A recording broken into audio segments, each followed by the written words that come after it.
On Peleliu, 3 out of every 4 Marines who landed were killed or wounded.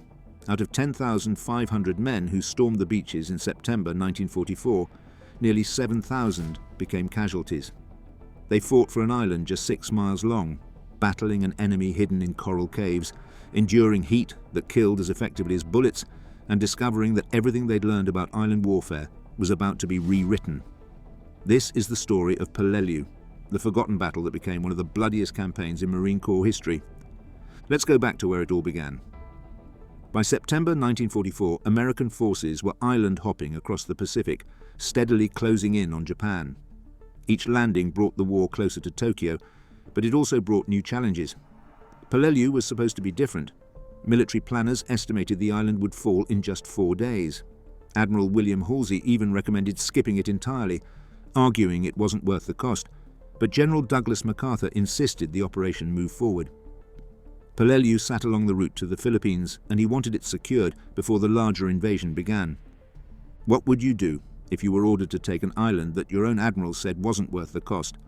So, the 1st Marine Division, fresh from brutal fighting on Guadalcanal and Cape Gloucester, was given the assignment. They'd done this before. They knew the drill. Land, secure the beaches, push inland, overwhelm the defenders. 4 days, maybe a week at most. That's what they were told. What they found instead was something no amount of training could have prepared them for. The island itself was a nightmare from the start. Peleliu wasn't like the other Pacific islands Marines had taken. There were no jungles to provide cover, no soft ground to dig foxholes.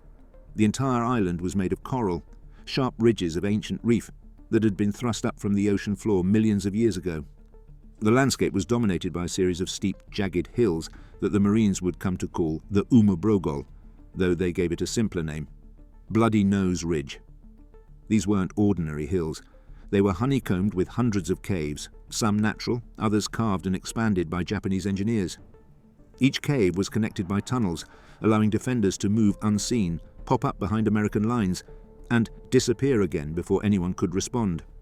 The coral itself was razor sharp. It tore through clothing, shredded boots, and made every step painful. Digging a fighting position meant chipping away at solid rock with entrenching tools that bent and broke under the strain. The Japanese knew exactly what they were doing. Peleliu's defense was commanded by Colonel Kunio Nakagawa, and he'd abandoned the old tactics that had failed on other islands. There would be no banzai charges, no suicidal counterattacks at the waterline. Instead, Nakagawa turned the island into a fortress.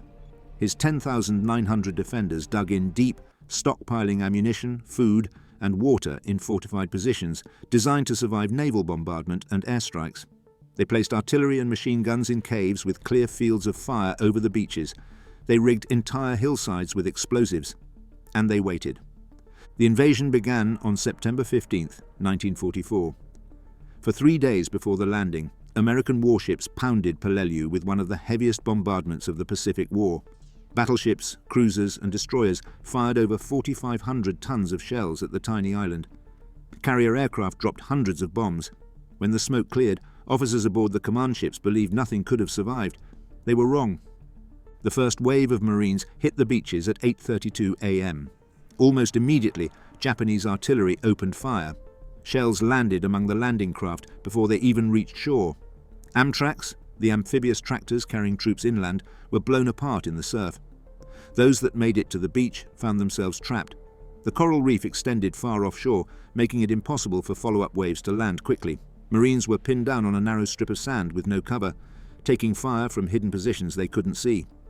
Within the first hour, dozens of vehicles were burning on the beach. Casualties mounted fast. By the end of the first day, the Marines had secured a small beachhead, but the cost was staggering. Nearly 500 men were dead or wounded, and they'd advanced only a few hundred yards inland. The 4-day estimate was already looking impossible. As the battle moved inland, the terrain became even more brutal. Every cave entrance was a potential strongpoint. Every turn in a ravine could hide a machine gun nest. The Japanese fired from concealed positions, then retreated into tunnels before Marines could return fire. Flamethrowers became essential. Teams would advance under covering fire, reach a cave entrance, and pour burning fuel inside. Even then, it wasn't guaranteed. Some caves had multiple exits. Defenders would retreat deeper, wait for the flames to die, and return to fight again. Tanks were brought in to provide support, but they struggled on the broken ground. The coral tore up treads and overheated engines. Several were knocked out by Japanese anti-tank guns hidden in the ridges. The Marines adapted, using tanks as mobile pillboxes and coordinating infantry assaults with artillery strikes. Progress was measured in yards, not miles. Each ridge had to be taken one cave at a time, one tunnel at a time. There was no room for sweeping maneuvers or clever tactics. It was brutal, close-quarters fighting that chewed through units faster than replacements could arrive. And then there was the heat. September in Peleliu meant temperatures well over 100 degrees every single day. Men carried heavy packs, weapons, and ammunition across broken ground under a sun that offered no mercy. Water discipline broke down within hours. Canteens that were supposed to last a full day were drained by mid-morning. Resupply was inconsistent. Some units went hours without water, while others received enough to share. Heat exhaustion became so common that entire squads were pulled off the line, unable to fight. Corpsmen treating the wounded found themselves overwhelmed, not by bullet wounds, but by men collapsing from dehydration and heat stroke. In some companies, more men were evacuated for heat casualties than for combat injuries. Days turned into weeks, and the 4-day estimate became a bitter joke. By the end of September, the Marines had been fighting for 2 weeks straight, and Bloody Nose Ridge still hadn't fallen. Units that had landed at full strength were down to half their original numbers. Replacements arrived, but they lacked the experience of the men they were replacing, and the learning curve was steep.